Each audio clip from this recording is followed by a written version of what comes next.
about winter solstice in the sense that I devote a whole video to the subject. It's a very, very special and important time, and always was so to ancient people. I suppose in some ways it seemed to become more important when farming started to take place across the globe, because then people marked or started to mark the times of year with what they were doing in their fields, so that they could be sure that they were in time for the warm weather to create the harvest at the end of the summer, etc. But we need to have a look at winter solstice as it might have meant pre-farming. What did it mean to ancient people before we ever started to properly plant foods and protect our crops and fight other people over our crops? What did it mean? Did we have a calendar? Was it necessary to say, now it's winter solstice, we better do this, we better do that? Well, the answer is no. There was no way that they would have marked it in the same way as we did when farming was invented. What you would have been preoccupied with is the light and the darkness. Light and darkness have always been very magical, and when you get to the stage in the year where the light starts to fail, then you would have been prepared for different foods coming along, being provided by Earth, not what you were planting, but also the absence of light meant the gathering or the increasing of shadow activity. The darkness was always associated with shadow activity. So you took it upon yourself to be extremely careful about what you did, and whatever was ongoing at that time. If you were having problems with people, if you were having problems of any kind, you would have had to sit down and think, now I've got to sort this out, because if we don't, then it could be likely that it stays with us throughout the whole of the next year. And that is something that the year, the winter solstice, the summer solstice, the whole cycle could produce. It could produce a year's worth of something or other if you didn't sort it out. And I've always been a stickler for saying, at winter solstice, because the light fades, it's time to let go of things that you need to let go of. It's time to say goodbye to certain things. That's what winter solstice, that's what the absence of the light, the decreasing light, is trying to say to us. And once again, as I've said before, if we translate our lives into what the natural world does, then we might have a few more answers. Winter solstice is therefore about this, the light shining through elements of the natural world.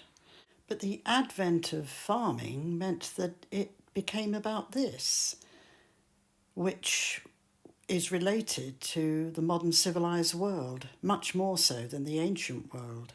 So winter solstice and all it means, it's great, wonderful atmosphere. It's got a terrific atmosphere.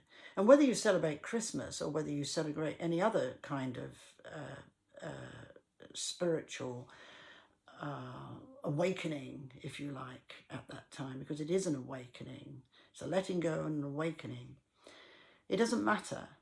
Most of the time, we are all in the same boat. We are all doing the same thing. We are all subject to the sun, the earth, the moon, the stars, and everything that is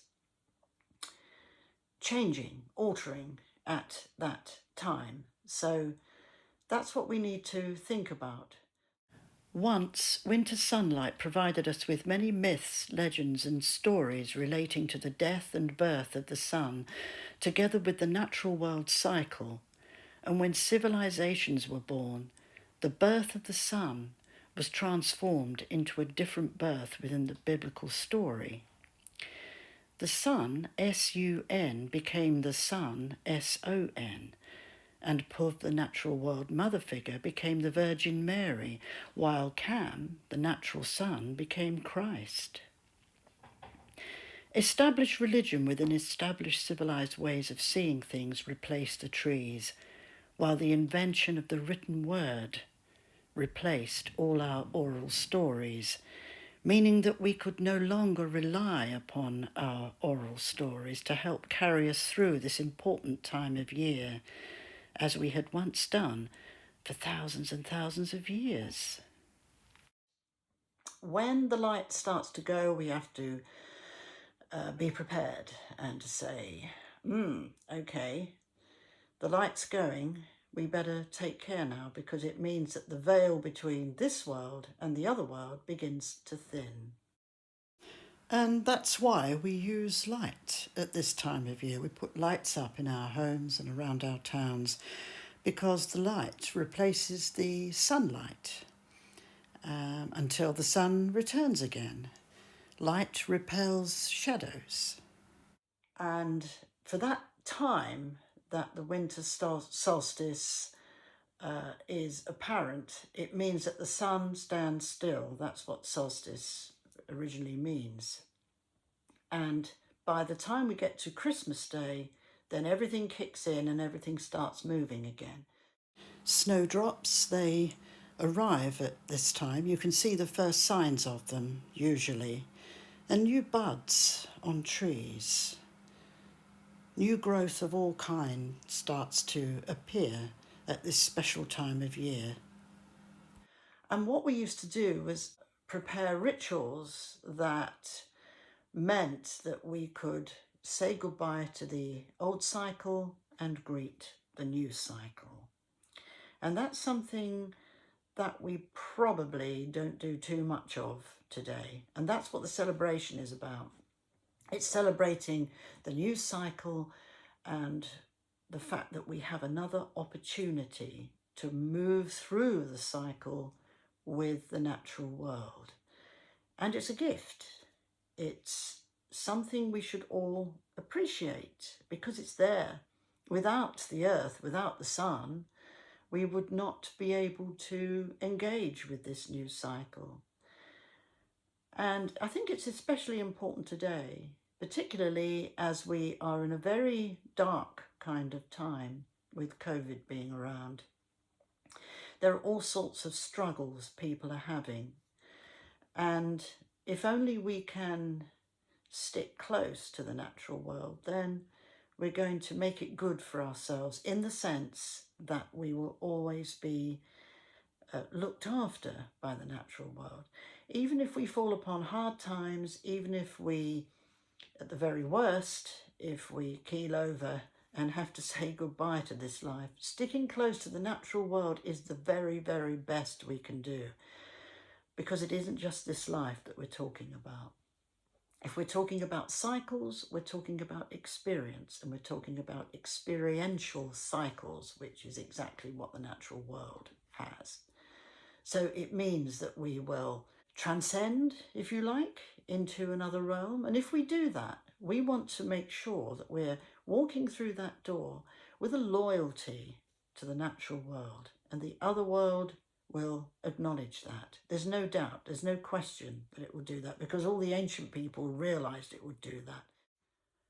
By recognizing what the winter solstice is about, by recognizing the yearly cycle, which we have known as Jiao, which means the sun's movement, the sun travelling through the year, by recognizing that as a whole, then we tend to take what the natural world is doing into our own souls, if you like, our own lives. And I think we can get along in a much better way, because if we equate what we do with the natural world, then we know we're in line with something that is going on. So letting go and rediscovering that we have another opportunity to do well, maybe, what we didn't do before, to make use of that new light, that new year,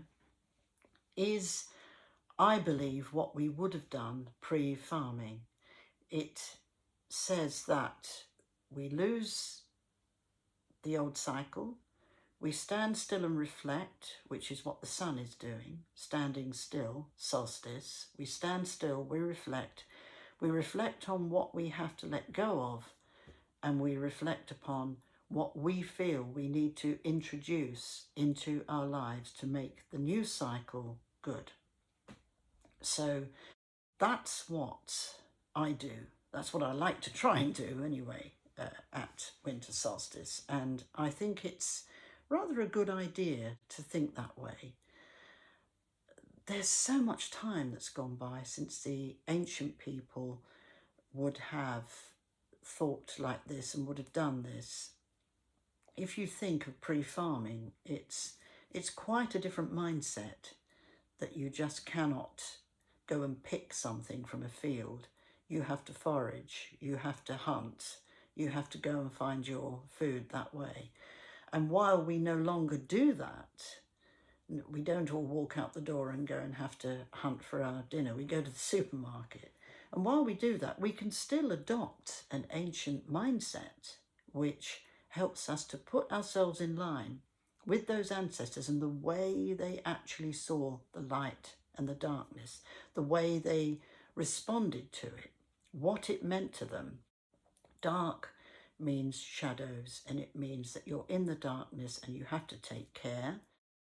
Light means you've got the golden light of the sun, you've got daylight. I'm looking at the sunlight and realizing what an actual gift that is, that it helps me to live, it helps me to survive, it helps me to live through my next cycle and do the best I can with what I've got.